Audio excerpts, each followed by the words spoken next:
Hey guys, what is up? And welcome back to another crypto video. Today, pretty big day, huge transactions for XRP, a lot of advancements, a lot of news, so let's start. However, actually before we do that, we gotta announce that we're giving away $100 worth of crypto the first time a video hits 1,500 likes within 24 hours, so make sure you press the like button, make sure you're subscribed, and make sure you comment something down below. Having said that, Ripple and top exchanges move 55 million XRP while the coin holds at 32 cents. Blockchain behemoth Ripple has joined other platforms in moving a gargantuan amount of XRP, meanwhile the coin has managed to keep above the 30-cent level. So I actually noticed that most of the odds are stacked against Ripple. We actually discussed that in depth yesterday, yet everything is still looking good. Short term, possibly a little bit bearish because of the huge 35-cent hit, and while the lawsuit is still going on and people are still generally kind of pooping on XRP's head, longer term is still set in place to me. I really am 98% sure they'll just win the lawsuit and things will just go really splendidly eventually. And so whenever I see these huge transactions going around here, I'm not really worried. Usually when Ripple, for example, is sending it away, or when an unknown address is selling it to Binance, or even when huge transactions like this happen, which is 199 million from an unknown wallet to Coinbase, people get afraid, people get scared, because this means somebody might be really willing to dump a freaking huge sum of money. However, to me, it doesn't actually always mean that that's the case, because these guys might also just want to have it in there. I don't actually know why people would even transfer it to Coinbase. Out of all exchanges, why would you use that? Unless it's possibly just some huge institutional investor, because some huge institutional investors actually use Coinbase as the custodian. So it could also be that they had an address because they just bought XRP through somebody else and they just want to store it on XRP. Since we're talking $60 million, there's a good chance they might not even be selling it, but just want to store it there because they got an official partnership going on. Now, this also has to do to a certain degree because they do not want to affect the prices with these huge purchases. For example, a Bloomberg report says that One River Management CIO Eric Peters spearheaded the purchase of over $600 million worth of Bitcoin and Ethereum through One River Digital Asset Management, with plans to increase the company's holdings to $1 billion in early 2021. The hedge fund launched One River Digital Asset Management in December 2020 to provide institutions access to crypto, and digital assets not only help mitigate the risk in a portfolio, says Peters, as they also provide exposure to a new technology that is reshaping money. Quote, owning these assets is a mere toehold to the future, a deposit on the view that everything we know about financial intermediation and its relationship to centralized policy will change in ways we cannot yet foresee.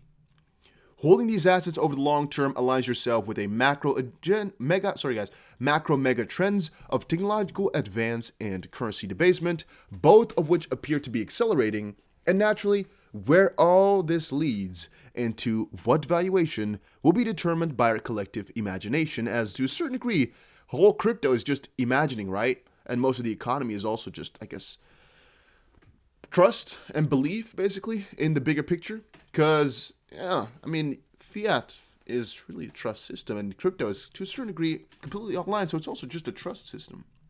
Now, it could also be that somebody's just trying to finesse a bag out of Coinbase, because we also know that somebody is already suing Coinbase, actually. I thought I had the Coinbase suit thing open, but I have the Ripple suit open by accident. Somebody's already suing Coinbase for actually selling unregistered securities and making money off of it, basically, in terms of fees.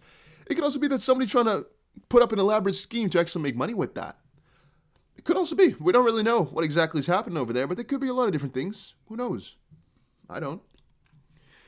Ledger has just posted on Twitter, "We take the responsibility of protecting the crypto community very seriously. Following recent incidents, we are dedicated to taking action to protect your private data and crypto assets.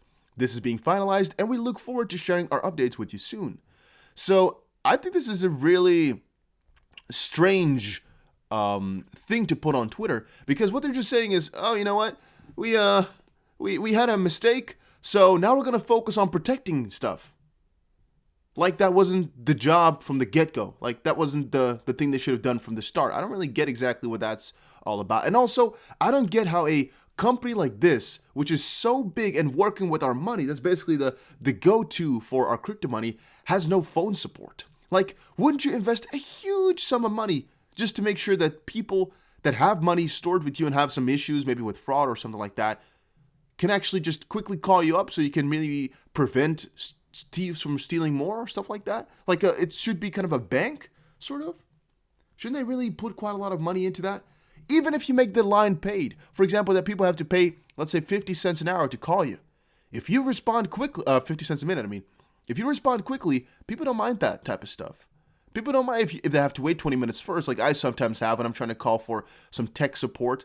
I called about a year ago because I had a warranty on a computer, but I didn't. Like, I thought I had it, but I didn't have it. So I called them. I was like, hey, I have a problem with this. They're like, whoa, but yeah, what's the serial number? I was like, no, just tell me what I have to do. Because I was already feeling that he was going to finesse me a little bit. It's like, what's the serial number? I said, I just have a question. He's like, no, what's the serial number? I cannot answer until you give me the serial number so I can know your model and stuff. I'm like, oh, I know the volume. I know the model. I know everything. Just help me out. He's like, no, I need your serial number. I need it. I need to check for it. And then he went honest. I need to check it for warranty. So I gave it to him and he's like, oh, yeah, see?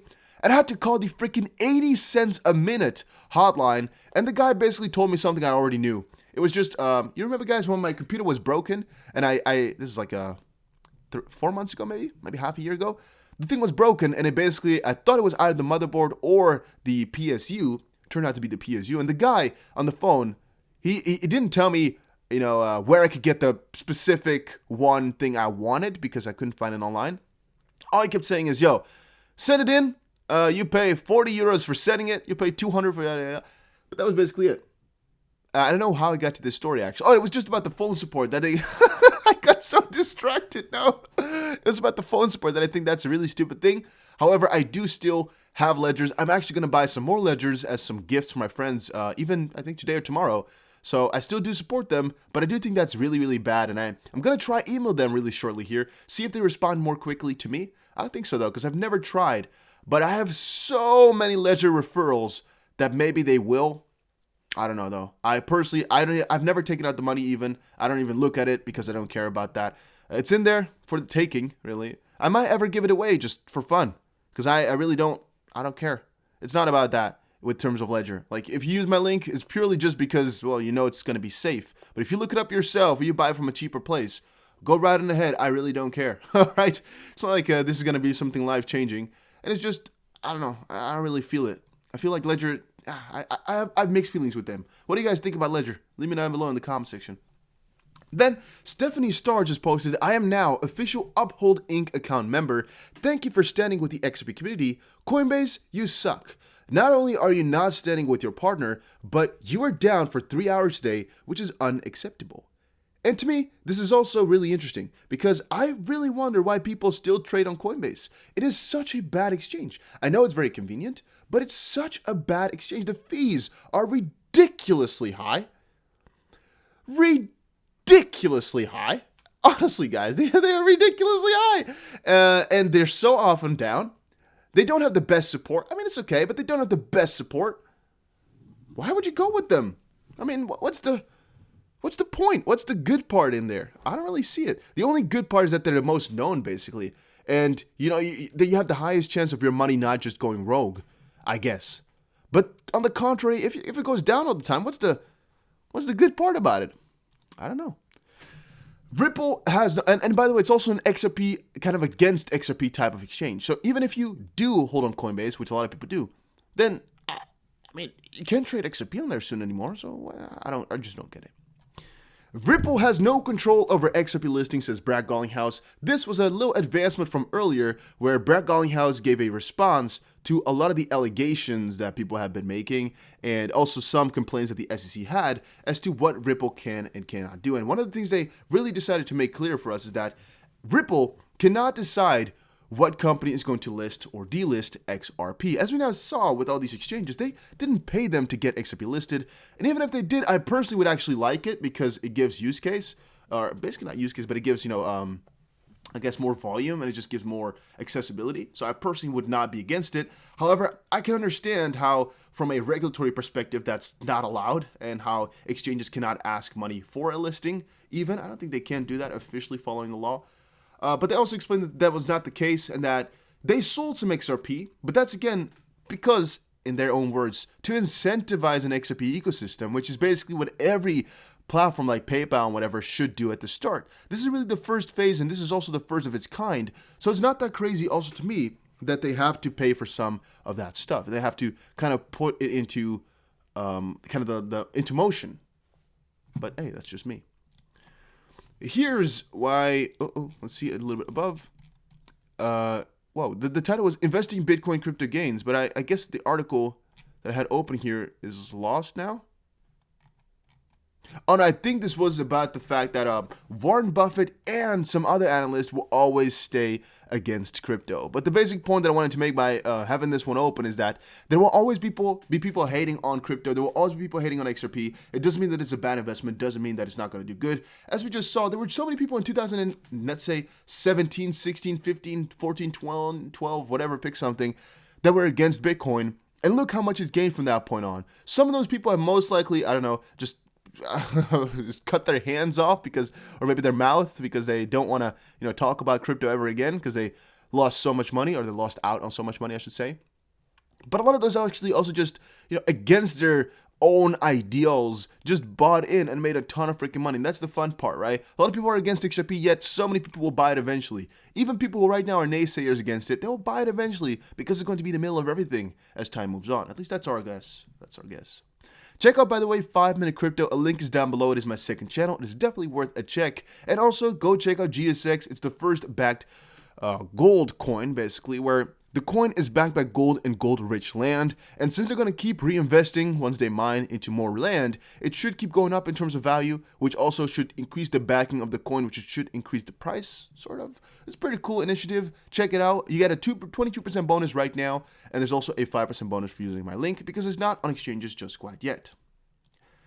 Then, why Bitcoin whales are not ready to cash out even at all-time highs. I mean, I just should look at myself. Even though I'm not a big whale, I can understand that a lot of people are here because the US is basically making a lot of damn strange choices, because people are trusting less and less in fiat, and because we are kind of all waiting for some huge inflation to happen. But all of it hasn't really unfolded just quite yet. So yeah, people are still bullish on crypto because that's going to be the future, basically. So whales are not really cashing out because we do think it's going to be getting even worse. And a lot of us also think if we breach 50, then 100 is really around the corner, since retail FOMO is just at its earliest paths, I personally think. How long will the bull market take? I do not know. And eventually it will become very unstable. But as of this point, it is backed quite properly because of the huge institutions buying chunks and chunks and chunks of it. Then talking about Ethereum, I do think eventually Ethereum will be $10,000. $20,000 is what a lot of people have said because it's following Bitcoin to the dot, and thus it should go to about $19,000 also very closely here, as it's following Bitcoin's path from 2016 and 17. But again, if you believe that or not is all the way up to you. I personally do not know if it's going to hit $20,000 soon, but I do think it's going to hit $1,400 to $50 really soon here. It's just all-time high. However, I'm not betting on it though, because if I was really certain, I would just put a lot of money in right now, but I'm not that certain where I'm not taking the risk for it. Because again, we could also go down a little bit again and correct, as we've already gone up so much in the last couple of days, and that's the scary part about getting into crypto right now. We could have a heavy correction right when you get into it. Then Coinbase acquires Rootfire to enhance prime brokerage execution. The entire team of Rootfire has joined the cryptocurrency exchange, which again is just a little start. Maybe, hopefully they can do something better soon. Coinbase is just really shitty right now, I find. Bitcoin is skyrocketing, but Warren Buffett and I won't ever bet on it. I guess this article then was just whatever. I don't know this one. I don't know why I had this one open, because this is the one I was talking about here. There will always be people who are hating on it, even though the prices are doing good. They will still just stay to their gut. And PayPal invests in crypto tax firm TaxBit. That's also interesting. Don't know too much about this one. We don't know what exactly is going to happen from this, but it's cool that PayPal is still innovating in the crypto space, and a lot is going to come from this as well in due time, all right? We're just at the start. All these companies are now getting into it. It's their first year. In a couple of years, they'll advance so much. They'll make so much. It's going to be huge, and I'm excited for it. All right, guys, too, let me know in the comment section down below. Hopefully, you all enjoyed it. If you did, make sure you press the like button and subscribe, and I will definitely see you guys again in another crypto video.